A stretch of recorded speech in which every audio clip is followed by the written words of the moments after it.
ನಮಃ ಶಿವಾಯ. ಓಂ ನಮಃ ಶಿವಾಯ. ಶ್ರೀ ಗುರು ಬಸವಲಿಂಗಾಯ ನಮಃ. ಶ್ರೀ ಗುರು ಬಸವಲಿಂಗಾಯ ನಮಃ. ಬಸವ ಟಿವಿ ವೀಕ್ಷಕರಿಗೆ ಶರಣು ಶರಣಾರ್ಥಿಗಳು. ಮರ್ತಲೋಕವೆಂಬುದೊಂದು ಕರ್ತಾರನ ಕಮ್ಮಟವಯ್ಯ. ಮರ್ತಲೋಕವೆಂಬುದೊಂದು ಕರ್ತಾರನ ಕಮ್ಮಟವಯ್ಯ. ಇಲ್ಲಿ ಸಲ್ಲುವವರು ಅಲ್ಲಿಯೂ ಸಲ್ಲುವರಯ್ಯ. ಇಲ್ಲಿ ಸಲ್ಲದವರು ಅಲ್ಲಿಯೂ ಸಲ್ಲರಯ್ಯ. ಶಿವ ಕೂಡಲ ಸಂಗಮ ದೇವ, ಶಿವ ಕೂಡಲ ಸಂಗಮ ದೇವ. 12ನೇ ಶತಮಾನದ ಶಿವಶರಣರು, ಅದರಲ್ಲಿ ಮೊದಲನೇ ಅಗ್ದಿ ಪ್ರಮುಖ ಒಂದು ವೇದಿಕೆಯಲ್ಲಿ ಪ್ರಮುಖರಾದಂಥ ಶ್ರೀ ಗುರು ಬಸವಣ್ಣವರ ವಚನ ಇದು. ಅಪ್ಪ ಗುರು ಬಸವಣ್ಣವರ ವಚನ. ಈ ವಚನದಾಗ ನೋಡ್ರಿ ಹೆಂಗದ ಅಂದ್ರೆ, ಈ ವಚನ ಇಲ್ಲಿ ನಾವೇನು ಮಾಡ್ತೀವಲ್ಲ ಅದು ಅಲ್ಲೇ ಸಲ್ತದೆ, ಇಲ್ಲಿ ಏನು ಮಾಡಲ್ಲಲ್ಲ ಅದು ಅಲ್ಲಿ ಸಲ್ಲಲ್ಲ ಅಂತ ಶರಣರು, ಈ ಬಸವಣ್ಣವರ ಶರಣರ ವಚನವನ್ನು ನೋಡಿದಂಥ 12ನೇ ಶತಮಾನದ ಶಿವಶರಣರು ಯಾವ ಥರ ಬದುಕಿದ್ರು, ತಮ್ಮ ಬದುಕನ್ನು ಯಾವ ಥರ ಕಟ್ಕೊಂಡ್ರು ಅನ್ನೋದು ಈ ವಚನ ನೋಡಿದರೆ ಗೊತ್ತಾಗ್ತೈತಿ. ತಮ್ಮ ಜೀವನವನ್ನು ಅದು ಶರಣ ಮಾರ್ಗದಲ್ಲಿ, ಶರಣರ ನಡೆ ನುಡಿಯಲ್ಲಿ ಹೇಗೆ ತಮ್ಮ ಬದುಕಿ ಬಾಳಬಲ್ಲರು ಅನ್ನೋದನ್ನು ಒಂದು ಅಗ್ದಿ ಮಾದರೀಯವಾದದ್ದು. ಇದು 12ನೇ ಶತಮಾನ ಅಂದೆ ಹಿಂದೆ ಮುಂದೆ 3 ಇದರಲ್ಲಿಯೂ ಆ ಥರ ಈ ಒಂದು ಶಿವಶರಣರು ಬಾಳಿದಂಥ ಬದುಕು ರೀತಿ ನೀತಿ ನಿಯಮ, ಅವರ ತತ್ವ, ಶರಣ ತತ್ವ, ಸಾಹಿತ್ಯ ಇನ್ನು ಎಂದೂ ಬರೋಕ್ಕೆ ಸಾಧ್ಯನೇ ಇಲ್ಲರಿ. ಅವರು ಈ ಕರ್ತಾರ್ನ ಕಮ್ಮಟ ಹಾಳಾಗಿದೆ ಎಂದು ಅದನ್ನು ಶುದ್ಧ ಮಾಡಿ ಅದರ ಕಷ್ಟವನ್ನು ಪರಿಹರಿಸಿ ಅವ್ರನ್ನ ಒಂದು ಒಳ್ಳೆಯ ಶಿವಮಾರ್ಗದಾಗ ತರಬೇಕನ್ನೋ ಒಂದು ರೀತಿಯಿಂದ ಬಂದಂಥ ಮಹಾಶಿವ ಶರಣರು ಅವರು ಇನ್ನು ಬಂದು ಹೋದರು. ಆವಾಗ 12ನೇ ಶತಮಾನದಾಗ ಬಂದು ನಮ್ಗೆ ತೋರಿಸಿದ್ರು.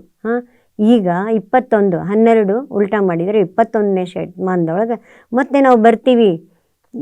770 ಅಮರಗಣಗಳು ಏನು ಹೇಳಿದ್ರಂದ್ರೆ ಮತ್ತೆ ನಾವು 770 ವರ್ಷದ ನಂತರ ಬರ್ತೀವಿ ಅಂತ ಇದನ್ನು ಮಾಡಿ ಸಂಕಲ್ಪ ಮಾಡಿದರು. ಅದೇ ಥರನಾಗಿ ಈಗ ಮತ್ತೆ ಶಿವಶರಣರು ಬಸವ ತತ್ವ, ಶಿವತತ್ವ ಹೆಚ್ಚಾಗಿ ನಾಡೊಳಗೆ ತುಂಬಿದ. ಇದಕ್ಕೆಲ್ಲ ಕಾರಣ ಇದು 15ನೇ ಶತಮಾನದ ತೋಂಟದ ಅಪ್ಪವರು ಅದನ್ನೆಲ್ಲ ಸ್ವಲ್ಪ ತಂದರು. ಮತ್ತು ನಡುವೆ ಒಂದು 2-3 ಶತಮಾನದಾಗ ಮತ್ತೆ ಇದಾಯಿತು. ಮತ್ತು ಈಗ ಮುಂದೆ ಮತ್ತೆ ಬಸವ ಅವರು ಮತ್ತು ರಾಘವಾಂಕರು ಮತ್ತು ಆಗಿನ ಕಾಲದ ಪ್ರಸಿದ್ಧಿಯಾದಂಥ ಕವಿಗಳು, ಅವರು ಸಾಹಿತಿಗಳು ಎಲ್ಲ ಹಳೆಗನ್ನಡದಾಗ ಇದ್ದದನ್ನು ತೆಗೆದು ಮತ್ತೆಲ್ಲ ಬರೆದ್ರು. ಮತ್ತೀಗ ಇದನ್ನು ಅತಣಿ ಅಪ್ಪವರು ಅದನ್ನು ಅಪ್ಪನ ವಚನಗಳನ್ನು ಸ್ವಲ್ಪ ಪ್ರಿಂಟ್ ಮಾಡಬೇಕು ಅಂಥೇಳಿ ಪ್ರಭು ಹಳಕಟ್ಟಿ ಅಪ್ಪವ್ರಿಗೆ ಹೇಳಿದರು. ಆವಾಗ ಪ್ರಭು ಹಳಕಟ್ಟಿ ಅಪ್ಪವರು ಅದನ್ನು ಮತ್ತೆ ಮನೆ ಮನೆ ಹೋಗಿ ಆ ವಚನ ಸಾಹಿತ್ಯವನ್ನು ಹುಡುಕಿ ತೆಗೆದು ತಮ್ಮ ಮನೆ ಆಸ್ತಿ ಪಾಸ್ತಿ ಎಲ್ಲವನ್ನು ಕಳ್ಕೊಂಡ್ರು. ಅವ್ರಿಗೇನು ಯಾವುದೂ ಇದು ಇರಲಿಲ್ಲ, ಬರೀ ವಚನ ಸಾಹಿತ್ಯ ಪ್ರಿಂಟ್ ಮಾಡೋದು, ಅದನ್ನು ಪ್ರಚಾರ ಮಾಡೋದು ಅಂತಿದ್ರು. ಅತಣಿ ಅಪ್ಪವರು ಫಸ್ಟು ಇದನ್ನು ವಕೀಲರಿಗೆ, ಹಳಕಟ್ಟಿ ಪ್ರಭು ವಕೀಲರಿಗೆ ಹೇಳಿದ ಮೇಲೆ ಅದೇ ಥರ ಇದು ನಮ್ಮ ಹರ್ಡೇಕರ್ ಮಂಜಪ್ಪನವರು, ಆಮೇಲೆ ಉತ್ತಂಗಿ ಚೆನ್ನಪ್ಪನವರು ಇವರೆಲ್ಲ ಸೇರಿ ಮಾಡಿದರು. ಮತ್ತು ಅದು ಸ್ವಲ್ಪ ದಿವಸ ಸುಮ್ಮನಾಗ್ಬಿಡ್ತು. ಆಮೇಲೆ ಮುಂದೆ ಲಿಂಗಾನಂದಪ್ಪವರು ಮತ್ತು ಮಾತೆ ಮಹಾದೇವಿ ತಾಯಿಯವರು ಮತ್ತು ಜಯದೇವಪ್ಪವರು ಇವರೆಲ್ಲ ಸೇರಿ ಮತ್ತೆ ಅದನ್ನು ಎಲ್ಲನೂ ಬಸವ ತತ್ವದ ಒಂದು ಕೇಂದ್ರ ಹುಟ್ಟಾಕಿ ಎಲ್ಲರನ್ನೂ ಕೂಡಲ ಸಂಗಮ ಶರಣ ಮೇಳಕ್ಕೆ ಅಂತ ಎಲ್ಲ ಕರೆದು ಎಲ್ಲರಿಗೂ ಬಸವ ತತ್ವ ಜ್ಞಾನ ಶಿವತತ್ವ ಬಿತ್ತಿದ್ರು. ಮತ್ತೀಗ ಹಾಗೆ ಊರು ಎಲ್ಲ ಊರಲ್ಲಿ ಎಲ್ಲ ರಾಜ್ಯಗಳಲ್ಲಿ, ಎಲ್ಲ ರಾಷ್ಟ್ರಗಳಲ್ಲಿ, ಹೊರದೇಶದಲ್ಲಿ ಹೋಗಿ ನಮ್ಮ ಬಸವಜ್ಞಾನ ಶಿವಬಸವಜ್ಞಾನವನ್ನು ಪ್ರಚಾರ ಮಾಡಿದರು. ಈಗ ಜಗತ್ ಪ್ರಸಿದ್ಧ ಆಯಿತು. ನಮ್ಮ ಕರ್ನಾಟಕದ ಅಪ್ಪ ಗುರುಬಸವಣ್ಣ ಲಂಡನ್ನದ ಥೇಮ್ಸ್ ನದಿ ದಡದ ಮೇಲೆ ಕುಂತರು. ಆ ಕಡೆಯವರು ಸುಮ್ಮನೆ ಸರಳ ಅಲ್ರಿ ಅವರು. ನಮ್ಮ ಯಾವುದೇ ಒಂದು ಒಪ್ಪಬೇಕಾದ್ರೆ ಸಾಕ್ಷಿ ಸಿದ್ಧಾಂತ ಅದನ್ನು ಸ್ಪಷ್ಟೀಕರಿಸ್ರಿ ಅಂತ ಹೇಳ್ತಾರೆ. ಆವಾಗ ಎಲ್ಲವನ್ನೂ ಕೊಟ್ಟ ಮೇಲೆ ಅಪ್ಪ ಬಸವಣ್ಣವರ ಧೀರಜ್ ಪಾಟೀಲ್ ಅನ್ನೋರು ಎಲ್ಲ ಅದಕ್ಕೆ ಶ್ರಮಪಟ್ಟರು. ಆವಾಗ ನಮ್ಮ ಲಂಡನ್ನೊಳಗೆ ಆ ನದಿ ಮೇಲೆ ನಮ್ಮಪ್ಪ ಗುರು ಬಸವಣ್ಣನವರ ಮೂರ್ತಿ ಇದಾಯಿತು. ಅದರಲ್ಲಿ ವಚನಗಳೆಲ್ಲ ಕೆತ್ತಿಸಿ ಇದನ್ನು ಮಾಡಿದರು. ಹೀಗೆಲ್ಲ ಮಾಡಿದಂಥ ಅಪ್ಪ ಗುರು. ಮತ್ತು ನೋಡ್ರಿ, ಒಂದು ಮನುಷ್ಯ, ಒಂದು ಯಾವನೇ ಜೀವ, ಮಾನವ ಜೀವ ಯಾರೇ ಆಗಲಿ ಬೆಳಿಬೇಕಾದ್ರೆ ಅದ್ರ ಹಿಂದೆ ಒಂದು ಮಕ್ಕಳಿಗೆ ತಾಯಿಯಾಗಿರ್ತಾರೆ, ಪುರುಷರಿಗೆ ಅವರು ಶ್ರೀಮತಿಯವರಾಗಿರ್ತಾರೆ. ಆ ಥರ ಅಂಥ ಗರಡಿಯಲ್ಲಿ ತಮ್ಮ ಶರಣತತ್ವ ಮಾರ್ಗವನ್ನು ತಮ್ಮ ಸುತ್ತನೇ ಅದನ್ನು ಪರಿಹರಿಸ್ಕೊಂಡು ಯಾರಿಗೂ ಏನೂ ತೊಂದರೆ ಆಗಲಾರ್ದಂಗೆ ಅಗ್ದಿ ಸೂಕ್ಷ್ಮಮತಿಯಿಂದ ಬಸವಣ್ಣವರ ಕಾಲದಾಗ ಎಲ್ಲ ಶಿವಶರಣರು ಬಾಳಿ ಬದುಕಿದ್ರು. ಅಂಥ ಒಂದು ಮಹಾಗರಡಿಯಲ್ಲಿ ಪಳಗಿದಂಥ ತಾಯಿ ನೀಲಮ್ಮ ತಾಯಿಯವರು. ಸ್ತ್ರೀ ಅಂದ್ರೇ ನೀಲಮ್ಮ ತಾಯಿಯವರು. ನೀಲಮ್ಮ ತಾಯಿಯವರು ಅಂದ್ರೆ ಸ್ತ್ರೀ ಒಂದು ಕುಲದ ತಿಲಕ ಇದ್ದಂಗೆ ನೀಲಮ್ಮ ತಾಯಿಯವರು ಬಹಳ ಒಂದು ಇದರಲ್ಲಿ ಬಸವಣ್ಣವರ ಹಿಂದೆ ಅವರ ಬೆಂಬಲವಾಗಿ ನಿಂತ್ಕೊಂಡು ಅವರು ಎಲ್ಲ ತತ್ವಗಳನ್ನು ತಮ್ಮಲ್ಲಿ ಅಳವಡಿಸ್ಕೊಂಡು ದಿನನಿತ್ಯ ದಾಸೋಹ ಮತ್ತು ಮಹಾಮನಿ ಇಂಥದ್ದೆಲ್ಲ ಮಾಡಿದರು. ಅದಕ್ಕೆ ಸಾತಾಗಿ ವಿಚಾರ ಪತ್ನಿ ಅಂತ ನೀಲಮ್ಮ ತಾಯಿಯವರಿಗೆ ವಿಚಾರ ಪತ್ನಿ ಅಂತ ಬಿರುದು ಆಗಿನ ಕಾಲದ ಶಿವಶರಣರು ಇದನ್ನು ಮಾಡಿದರು. ಏನಂದ್ರೆ ಬಸವಣ್ಣವ್ರಿಗೆ ಆಧ್ಯಾತ್ಮಿಕ ಪತ್ನಿ ಗಂಗಾಂಬಿಕೆ, ಇವರು ಅಧ್ಯಾತ್ಮದಾಗ ವಿಚಾರ ಮಾಡುವಂಥ ಪತ್ನಿ ಇವರು ತಾಯಿಯವರು. ಇವರು ಬಸವಣ್ಣವರ ಮಾವಾದ ಬಲದೇವ ಅರಸರ ಮಗಳು ಗಂಗಾಂಬಿಕೆ ತಾಯಿ. ಇವರು ಕಲ್ಯಾಣದ ಬಿಜ್ಜಳ ಅರಸನ ಸಾಕ ತಂಗಿ, ಅವರೇ ಬೆಳೆಸಿ ಅವ್ರನ್ನ ಬಸವಣ್ಣವ್ರಿಗೆ ಮದುವೆ ಮಾಡಿಕೊಟ್ರು. ಅದು ಯಾಕೆ ಹಂಗಾತಂದ್ರೆ ಯಾವಾಗಲೂ ಸಣ್ಣಂದಿರ್ತ ತಂದೆ ತಾಯಿ ಕಳ್ಕೊಂಡು ನೀಲಮ್ಮ ಅಣ್ಣನ ಇದರಲ್ಲಿ ಬೆಳೆದಿದ್ರು. ಅದೇ ಇದರಲ್ಲೇ ಮತ್ತು ಬಲದೇವ ಅರಸರ ಮಗಳು ಗಂಗಾಂಬಿಕಾ ತಾಯಿ ಮತ್ತು ಬಿಜ್ಜಳವರ ತಂಗಿ ನೀಲಮ್ಮ ತಾಯಿಯವರು ಜೀವದ ಗೆಳತಿಯರು. ಒಬ್ಬರನ್ನ ಬಿಟ್ಟು ಒಬ್ಬರು ಇರ್ತಿದ್ದಿಲ್ಲ. ಮತ್ತು ಹಾಗೆ ಮಾತಾಡ್ತಿದ್ರಂತ, ನಾವು ಮದುವೆ ಮಾಡ್ಕೊಂಡ್ರೆ ಒಬ್ಬನಿಗೆ ಮಾಡ್ಕೋಬೇಕು ಅಂತ ತಮಾಷೆಯಾಗಿ ಒಂದು ಆತ್ಮೀಯತೆಯಿಂದ ಒಂದು ಬಯಕೆಯಿಂದ ಮಾತಾಡ್ತಾಯಿದ್ರಂತ. ಅದು ಕೈಗೂಡ್ತು. ನೋಡು, ನಿನ್ನ ಬಿಟ್ಟರೆ ನಾನು ಇರಲ್ಲ, ನನ್ನ ಬಿಟ್ಟರೆ ನೀ ಇರಲ್ಲ ಅಂತ ಹಿಂಗೆ ಅಂದಾಗ ಮಾವನ ಮಗಳನ್ನ ಮಾಡ್ಕೊಂಡಂಥ ಬಸವಣ್ಣವ್ರಿಗೆ ಗಂಗಾಂಬಿಕಾ ತಾಯಿಯವರು ಹೇಳಿದ್ರಂತ, ಹಿಂಗ್ರಿ ನನ್ನ ಗೆಳತಿ ನನ್ನ ಜೊತೆಗೆ ಇರ್ತಾಳೆ, ನನ್ನ ನೀ ಮಾಡ್ಕೊಂಡು ಗಂಡಗ ನಾ ಮಾಡ್ಕೊತೇನೋ ಒಂದು ಬಲವಾದ ಬೈಕಿ ಇತ್ತು ಅಂದಾಗ ಅಗ್ದಿ ತಾಯಿ ಹೃದಯ ಆದಂಥ ನಮ್ಮಪ್ಪ ಬಸವಣ್ಣವರು ಇದು ಶಿವನ ಸಂಕಲ್ಪ ಇರ್ಬೋದು, ಪರವಾಗಿಲ್ಲ ಅಂಥೇಳಿ ಇದ್ದರೂ ಅವರು ಒಂದು ನೀಲಮ್ಮ ತಾಯಿಯವರು ಕೂಡ ಸತಿ ಇರ್ಬೋದು, ಆದರೆ ವೃತ್ತಿಯೊಳಗೆ ತಾಯಿ ಥರ ಹಿಂಗೆ ಒಂದು ಸಂಗಮಂದ ಮಾಡಿಕೊಂಡು ಮದ್ವೆ ಆದರು, ಇದನ್ನು ನಡೆಸಿದರು. ಅಂತಾಗ ಒಮ್ಮೆ ಮಹಾಮನಿ ನಡೀತಾ ಇತ್ತು, ದಾಸೋಹ ನಡೀತಾ ಇತ್ತು. ಒಂದು ಸಾರಿ ಒಬ್ಬ ಕಳ್ಳ ಬಂದಿದ್ದ. ಅವನು ಅರಮನೆ ಮಹಾಮನೆಗೆ ಬಂದಾಗ ಆ ನೀಲಮ್ಮ ತಾಯಿಯವ್ರದ್ದು ಕಿವಿ ಓಲೆಗೆ ಅವರು ಕೈ ಹಾಕಿದ್ರು. ಹಾಕಿದಾಗ ನೀಲಮ್ಮ ತಾಯಿಗೆ ಅಗ್ದಿ ಒಮ್ಮೆಲೆ ಎಚ್ಚರ ಆದಾಗ ನೋಡ್ತಾರೆ ಅವರು ಕಳ್ಳರು ಆ ಓಲೆಯನ್ನು ಹಿಡಿದಾಗ ಕಳ್ಳ ಅಂತ ಸ್ವಲ್ಪ ಕೂಗುತ್ತಲಿನ ಅಲ್ಲೇ ಅಪ್ಪ ಬಸವಣ್ಣವರು ಎದ್ದು, ಕಳ್ಳನ ಮನೆಗೆ ಬಲಗಳ್ಳ ಬಂದಾನ, ಕಳ್ಳ ಅಲ್ಲ ಅವನು, ಸಾಕ್ಷಾತ್ ನನ್ನ ಶಿವ ಅವರು, ಏನು ನಿನ್ನ ಕಿವಿ ಒಲೆ ತೆಗೆದುಕೊಡು ನೀಲ, ಯಾಕೆ ಹಾಗೆ ಮಾಡ್ತೀಯ ಅಂದಾಗ ಒಂದು ಅಷ್ಟೇ ನಡುರಾತ್ರಿ ಸರ್ವರಾತ್ರಿ ಒಳಗೆ ನೀಲಮ್ಮ ತಾಯಿಯವರು ಒಂದು ಮಾತು ಆಡಲಿಲ್ಲ, ತಮ್ಮ ಒಲೆಯನ್ನು ಬಿಚ್ಚಿಕೊಟ್ರು. ಆಮೇಲೆ ಮತ್ತೆ ಮತ್ತೊಮ್ಮೆ ಕಳ್ಳರು ಬಂದಾಗ ಆಕಳ ಗೋವುಗಳನ್ನು ಹಾಲು ಕೊಡುವಂಥ ಗೋವುಗಳನ್ನು ತೊಗೊಂಡು ಹೋಗ್ಬಿಟ್ಟಿದ್ರು. ಆವಾಗ ಅಪ್ಪ ಬಸವಣ್ಣವ್ರು ಏನು ಹೇಳಿದ್ರಂದ್ರೆ, ನೋಡ್ರಿ ಅವು ಗೋವುಗಳು ಎಲ್ಲಿ ಹೋಗಿದಾವೆ ನೋಡ್ರಿ, ಪಾಪ ಇಲ್ಲೇ ಕರುಗಳು ಒದ್ದಾಡ್ತಾ ಇದ್ದಾವೆ, ತಾಯಿ ಮಗುನ ಅಗಲಿಸ್ಬಾರ್ದು, ಹೋಗ್ರಪ್ಪ ಹೋಗ್ರಿ, ಈ ಕರುಗಳನ್ನು ಹೊಡ್ಕೊಂಡು ನೀವು ಅಲ್ಲೇ ಗೋವುಗಳು ಎಲ್ಲದಾವ ಅಲ್ಲೇ ಬಿಟ್ಟು ಬನ್ನಿರಿ. ಎಂಥ ಹೃದಯ. ನಾವು ಆದರೆ ನೋಡು ಅಲ್ಲೇ ಹುಡುಕಿಸು, ಇಲ್ಲಿ ಹುಡುಕಿಸು, ಎಲ್ಲದಾವ ನೋಡಿ ನಮ್ಮ ಹಸು, ಹಾಲು ಕೊಡ್ತಿದ್ವವು, ಹಾಲು ಹಿಂಡೋ ಸಮಯ ಆಯಿತು ಅಂತ ರಂಪಾಟ ಮಾಡಿಬಿಡ್ತಿದ್ವಿ. ಅಪ್ಪ ಬಸವಣ್ಣವ್ರು ಹಾಗೆ ಮಾಡಲಿಲ್ಲ. ಹೋಗ್ರಪ್ಪ, ಕರು ಮತ್ತು ತಾಯಿ ಅಗಲಬಾರ್ದು, ಹಾಗೆಲ್ಲ ಪಾಪ ಎಷ್ಟು ಮಗು ಇಲ್ದ ಅದು ಎಷ್ಟು ಒದ್ದಾಡ್ತದೋ ಏನೋ, ತಾಯಿ ಇಲ್ಲದೆ ಇವು ಎಷ್ಟು ಒದ್ದಾಡ್ತಾ ಇದ್ದಾವೆ, ಹೋಗ್ರಿ ಬಿಟ್ಟು ಬರ್ರಿ ಅಂತ ಅಂದಂಥ ಶಿವ ಬಸವ ಅಪ್ಪ ಸೃಷ್ಟಿಕರ್ತ ಪರಮಾತ್ಮ.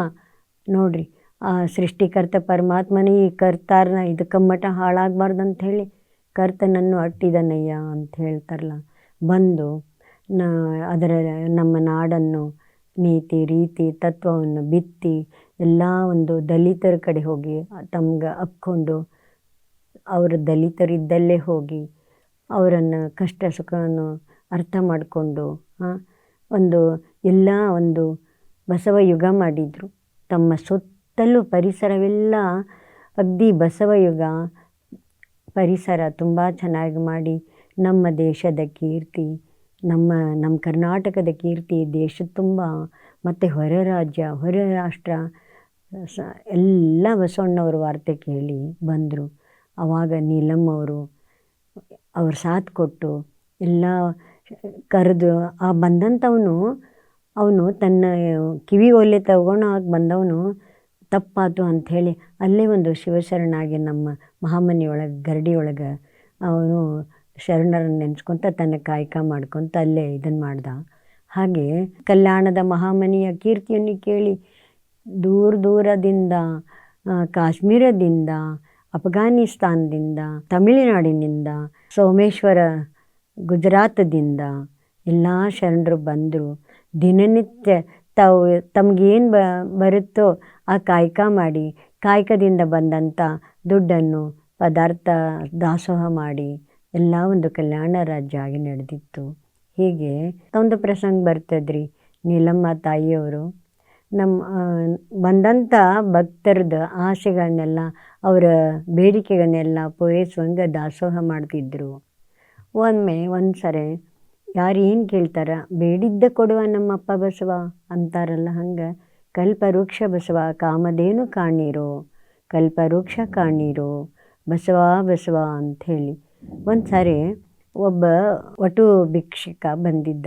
ಅವನ ಆಸೆ ಒಂದು ಸ್ತ್ರೀಯನ್ನು ಪೂರೈಸಬೇಕಾಗಿತ್ತು ಅವರಿಗೆ.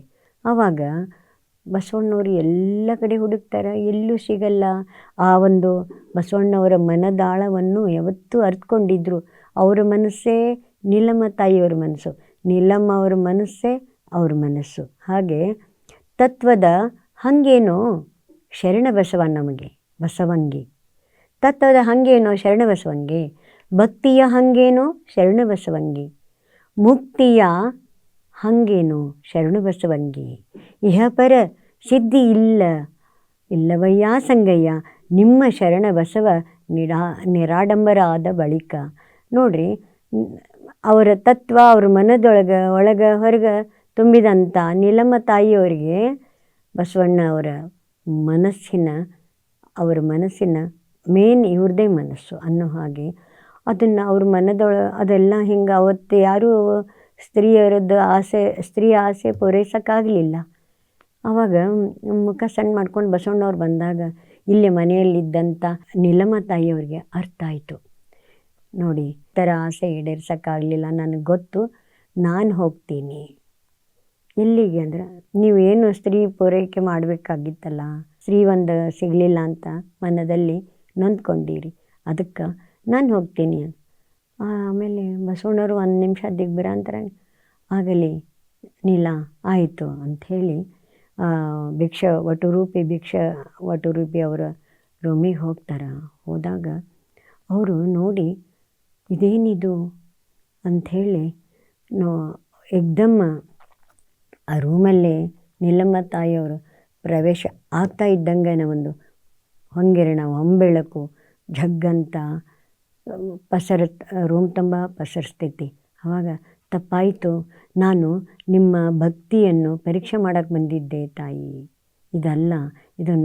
ಇದೆಲ್ಲ ತಪ್ಪಾಯಿತು, ಕ್ಷಮ ಅಂಥೇಳಿ ಕಾಲಿಗೆ ಎರಗಕ್ಕೆ ಹೋದಾಗ, ಅದೆಲ್ಲ ನನ್ನ ಪತಿಯ ಆಸೆ ಏನಿದೆಯೋ ಅದೇ ನನ್ನ ಆಸೆ. ಎಷ್ಟು ಆಶ್ಚರ್ಯ ಅನ್ನಿಸ್ತೈತಂದ್ರೆ ಹಿಂಗೂ ಇರ್ತಾರೆ ನೋಡಿ. ಒಂದು ವಚನದಾಗ ಅಗಸನಿಗೆ ಬೇಡ ಕೊಟ್ಟೆ, ಸೀರೆ ಕೊಟ್ಟೆ, ಏನು ಕೇಳ್ತೀರಿ.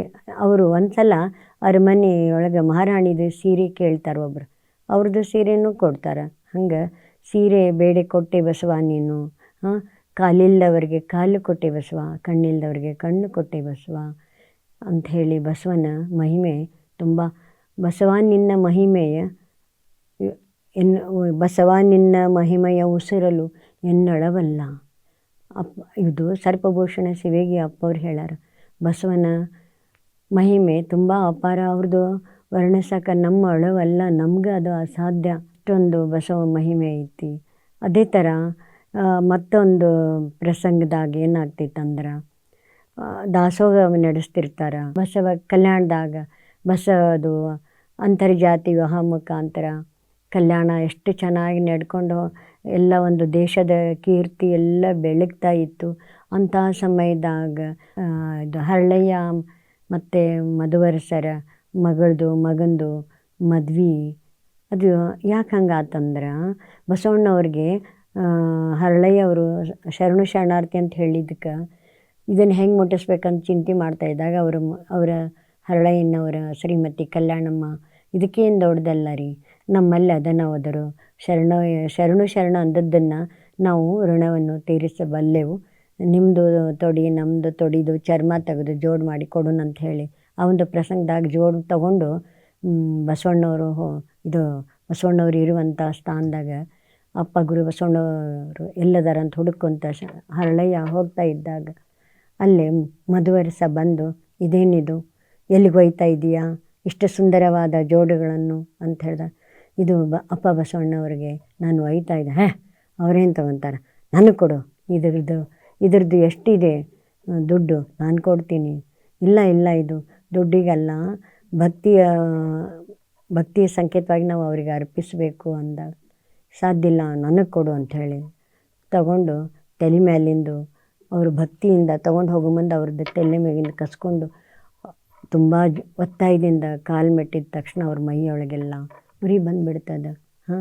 ಆವಾಗ ಏನು ಮಾಡಬೇಕು ಅನ್ನೋದೇ ತಿಳಿಯಂಗಿಲ್ಲ. ಆ ಒಂದು ಪ್ರಸಂಗದಾಗ ಆ ಹರಳಯ್ಯನ ಗುಂಡಿನ ನೀರು ಅವ್ರ ಮೈ ಮೇಲೆ ಬಿದ್ದಾಗ ಅವ್ರದ್ದು ಉರಿ ಎಲ್ಲ ಹೋಗ್ತೀವಿ. ಆ ಒಂದು ಕಾರ್ಯಕ್ಕೆ ಅಪ್ಪ ನಿನ್ನ ಮಹಿಮೆ ಎಷ್ಟಪ್ಪ ಅಪ್ಪ ತಂದೆ ಗುರು ಬಸವ, ಅಡ್ಡಿ ಇಲ್ಲ, ಮತ್ತು ನಾ ಹೆಂಗೆ ಅದನ್ನು ಮುಟ್ಸೋದಂಥೇಳಿ ಇದು ದುಡ್ಡು ಅದೆಲ್ಲ ವರಹಗಳನ್ನು ಮತ್ತು ಆಭರಣ ಅವು ಏನು ರಾಜವೈಭವದಿಂದ ತಗೊಂಡು ಅವ್ರ ಮನೆಗೆ ಹೋದಾಗ ಹರಳಯ್ಯನವ್ರು ಒಪ್ಪಲ್ಲ.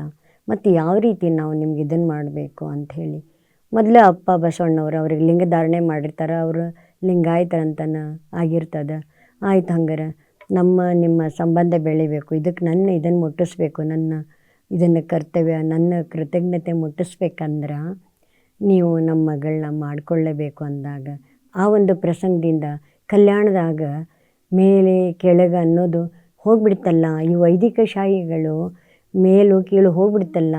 ಇದೇನಿದು ಈ ಥರ ನಮಗಿನ್ನು ನಮ್ಮ ಇದಕ್ಕೆ ಪಂಡಿತ ಶಾಹಿಗಳಿಗೆ ಇದು ಸಿಗೋದಿಲ್ಲ, ಮನ್ನಣೆ ಸಿಗೋದಿಲ್ಲ, ಎಲ್ಲ ಸಮ ಆಗಿಬಿಡ್ತೈತಿ. ಎಲ್ಲ ಕಲ್ಯಾಣ ರಾಜ್ಯ ಸಮವಾದ ಸುಖ ಸಂಸಾರ ಸಮನಾದ ಸುಖ ಸ್ವರ್ಗವನ್ನು ಮಾಡಬೇಕಂತ ಹೊಂಟು ಬಿಟ್ರಲ್ಲಪ್ಪ, ಇದು ನಮ್ದು ಇನ್ನೇನು ನಡೆಯಲ್ಲ ಅಂದ್ಕೊಂಡು ಬಸವಣ್ಣವ್ರು ಇಂಥದ್ದು ಮಾಡತ್ತಾರಂತ ಬಿಜ್ಜಳ ಅರಸನಿಗೆ ಒಂದು ಚಾಡಿ ಮಾತು ಹೇಳೋದ್ರಿಂದ ಅವರು ಅಪ್ಪವ್ರು ಕರೀತಾರ, ಅರಸರು ಕರೀತಾರ.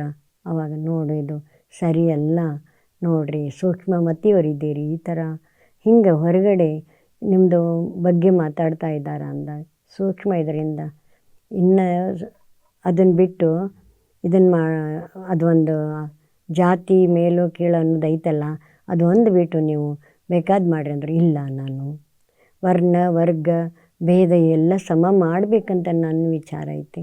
ಆಯಿತು ಅಂಥೇಳಿ ತಮ್ಮ ಅರಸರ ಕಿರೀಟವನ್ನಿಟ್ಟು ಅವ್ರು ಹೋಗ್ತಾರೆ. ಆವಾಗ ಕಲ್ಯಾಣ, ಎಷ್ಟು ಕಲ್ಯಾಣ ರಾಜ್ಯ, ಎಂಥ ರಾಜ್ಯ, ಸುಂದರ ರಾಜ್ಯ, ಕಲ್ಯಾಣ ರಾಜ್ಯ. ಇಡೀ ದೇಶ ವಿದೇಶ ರಾಜ್ಯ ರಾಷ್ಟ್ರಗಳೆಲ್ಲ ಕೀರ್ತಿ ವಾರ್ತೆಗಳು ತುಂಬಿ ಎಲ್ಲೆಲ್ಲೋ ಶರಣರು ಬರ್ತಿರ್ತಾರೆ. ಅಂಥ ಸಮಯದಾಗ ಬಂದು ಕಾಯಕ ದಾಸೋಹ ಮಾಡಿ ಆನಂದದಿಂದ ಮಹಾಮನೆಯೊಳಗೆ ವಚನ ಮತ್ತು ಭಜನೆ ಎಲ್ಲವನ್ನು ಮಾಡಿಕೊಂಡು ಹೊಂಟಾಗ ಆ ಮದುವೆ ಆಗಿದ್ದು ಒಂದು ಕಾರಣ ತೆಗೆದು ಕಲ್ಯಾಣ ಕ್ರಾಂತಿ ಆಗ್ತೈತಿ. ಅಂಥ ಸಮಯದಾಗ ಗಂಗಾಂಬಿಕೆ ತಾಯಿಯವರಿಗೆ ಅದು ಇದು ಯುದ್ಧ ಮಾಡೋದು ಕರಗತವಾದಂಗೆ ಅವರು ಎಲ್ಲ ಇನ್ನೇನು ಆ ವಚನಗಳು ಬರೆದಿದ್ದನ್ನ ಸುಡ್ರಿ, ಎಲ್ಲದ ಅವ್ನು ತರ್ರಿ, ಅವ್ನು ಹಾಳು ಮಾಡೋಣ ಅಂತ ಹೀಗೆಲ್ಲ ಆದಾಗ ಇವು ವಚನ ಅಂದರೆ ನಮ್ಮ ಪ್ರಾಣ, ನಾವು ಅನುಭವಿಸಿ ಬರೆದಂಥ ನುಡಿಮುತ್ತುಗಳು ಇವು. ಇನ್ನು ಮುಂದಿನ ಪೀಳಿಗೆಗೆ ಯಾವುದೂ ಸಿಗೋದಿಲ್ಲ ಅಂಥೇಳಿ ತಮ್ಮ ಕೈಲಿ ಎಷ್ಟೆಷ್ಟು ಆಗ್ತಿತ್ತು ಅಷ್ಟೊಂದು ಹೊತ್ಕೊಂಡು ಹೋಗುವಂಥ ಪ್ರಸಂಗದಾಗ ಈ ಕಡೆ ಚನ್ನಬಸವಣ್ಣ, ಸಿದ್ದರಾಮಯ್ಯ, ಮಡಿವಾಳ ಮಾಚಿ ತಂದೆ ಇವರೆಲ್ಲ ಈ ಕಡೆ ದಕ್ಷಿಣ ಕಡೆ ಬರ್ತಾರೆ, ಕೆಲವರು ಉತ್ತರ ಕಡೆ ಹೋಗ್ತಾರೆ, ಕೆಲವರು ಪೂರ್ವ ಕಡೆ, ಕೆಲವರು ಪಶ್ಚಿಮ ಕಡೆ. ಯಾರ್ಯಾರಿಗೆ ಯಾವ ಕಡೆ ಸಾಧ್ಯ ಆಗ್ತೈತಿ ಅಷ್ಟೆಲ್ಲ ವಚನಗಳನ್ನು ನಮಗೋಸ್ಕರ ತಮ್ಮ ಜೀವದ ಹಂಗಿಲ್ದಂಗೆ ಹೊತ್ಕೊಂಡು ಪ್ರಯಾಣ ನಡೆಸಿದಾಗ ಬಸವಣ್ಣವ್ರಿಂದ ವಿಚಾರ ಪತ್ನಿ ಆದಂಥ ತಾಯಿ ಹೊರಟಿರ್ತಾಳೆ, ನೀಲಮ್ಮ ತಾಯಿಯವರು. ಅವರು ಸ್ವಲ್ಪ ಮುಂದೆ ಹೋಗಿರ್ತಾರೆ, ಹಿಂದುಗಡೆಯಿಂದ ನೀಲಮ್ಮ ತಾಯಿಯವರು ಹೋಗ್ತಾ ಇರ್ತಾರೆ.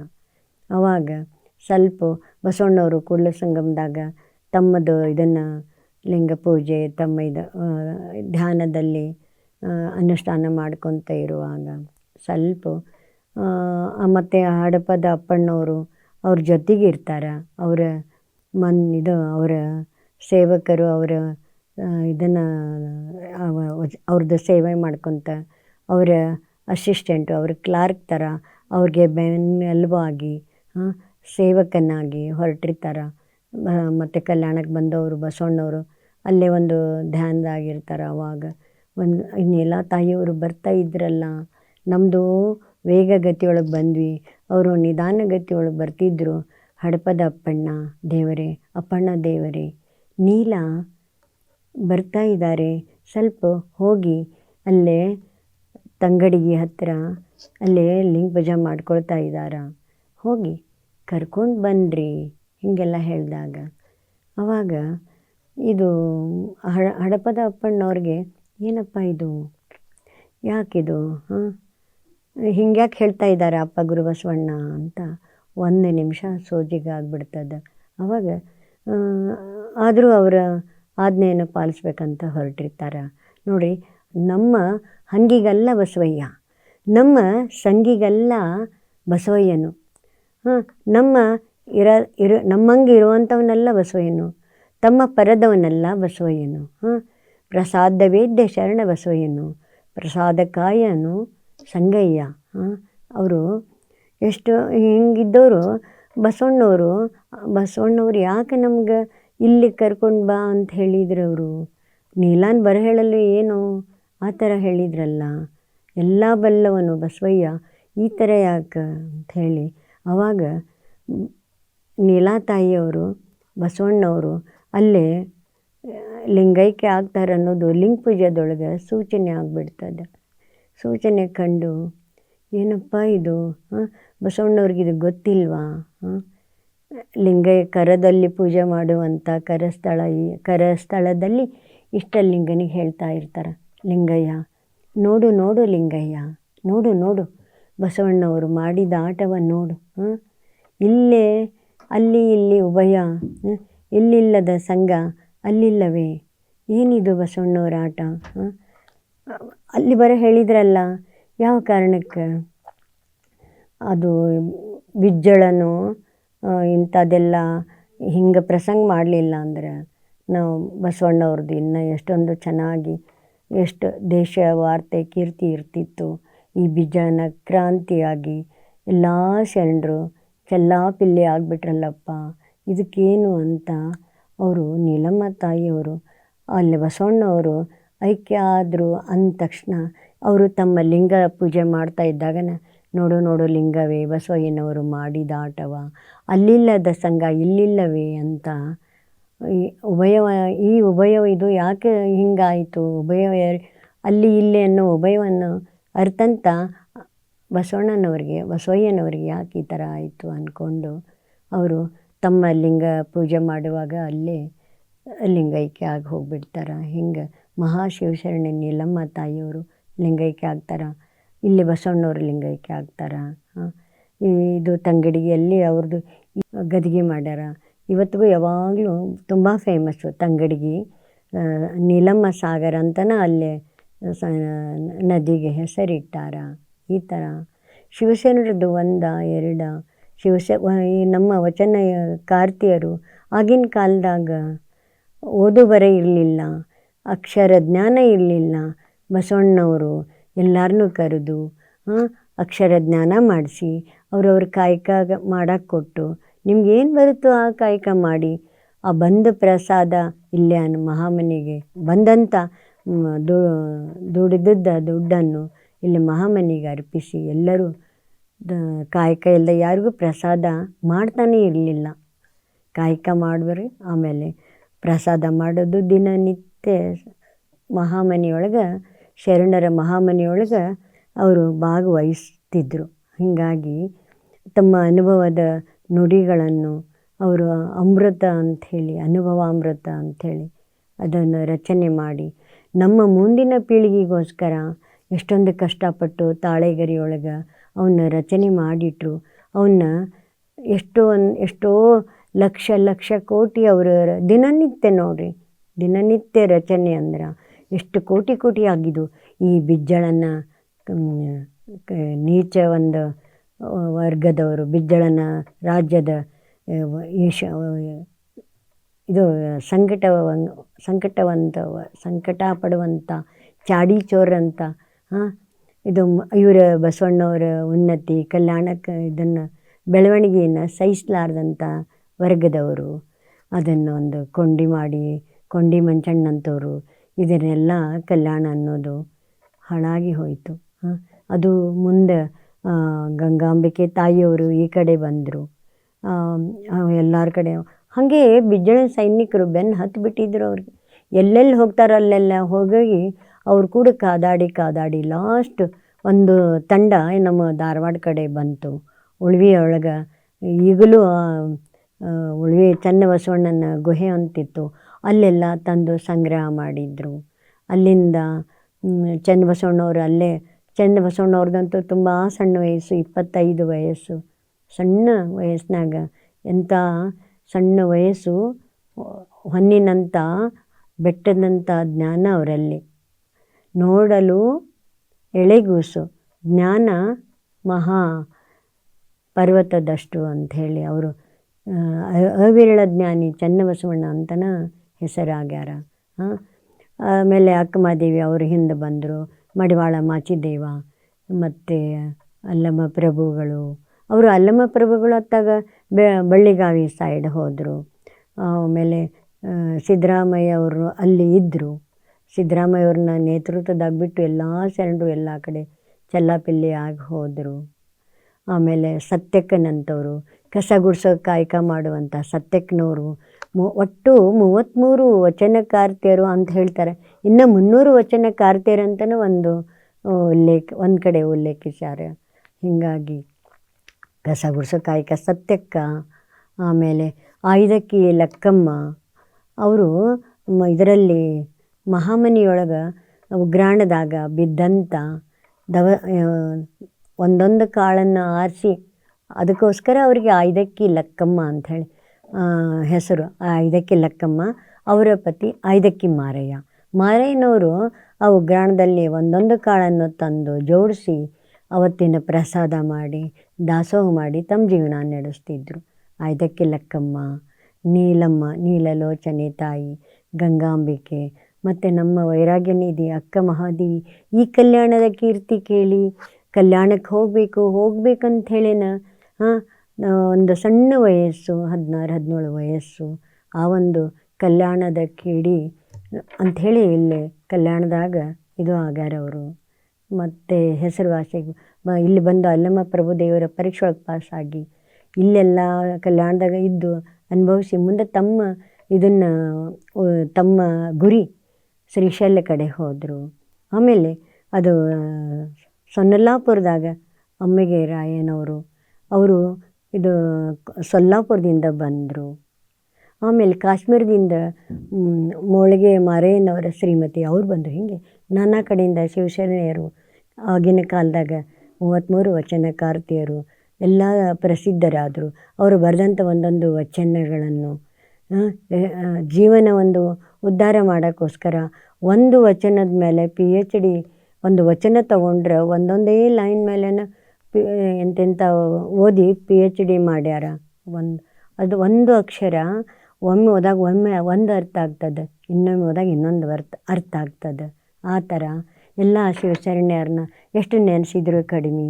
ಬಸವ TV ವೀಕ್ಷಕರಿಗೆ ಶರಣು ಶರಣಾರ್ಥಿ.